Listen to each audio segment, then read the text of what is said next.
Il sindaco ha assicurato che il tracciato cambierà, ma a Città Giardino la situazione della viabilità al Lido di Venezia è molto pericolosa. Tra il restringimento delle carreggiate in via Sandro Gallo, i parcheggi delle auto che impediscono una corretta visuale agli automobilisti a ridosso dei passaggi pedonali, i cassonetti a ridosso degli incroci, la ciclovia Vento, percorso ciclabile che dovrebbe collegare Venezia a Torino, opera finanziata dal PNRR, realizzata da Veneto Strade per la Regione Veneto, non è partita con il piede giusto in laguna.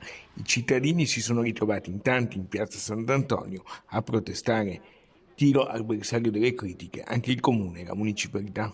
Non basta il sopralluogo del sindaco con le assicurazioni che qualcosa si modificherà. È stato un errore, è stata una scelta approvata da questa amministrazione, il sindaco deve chiedere scusa e subito offrire le alternative, come del resto erano già sul tappeto da molto, molto tempo.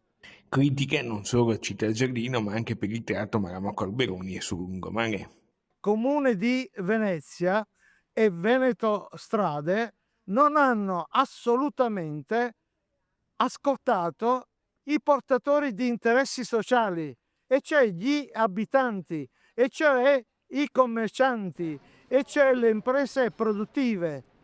Mostro ciclabile, dicono i cittadini contrari all'intervento, convocate diverse assemblee pubbliche, promosso una raccolta firme, su richiesta della minoranza di centrosinistra è stata convocata una seduta straordinaria del Consiglio di Municipalità. È davvero inaccettabile che in questi mesi non si siano ascoltati i cittadini, che comunque hanno, protestato con assemblee, con raduni, con manifestazioni e con una petizione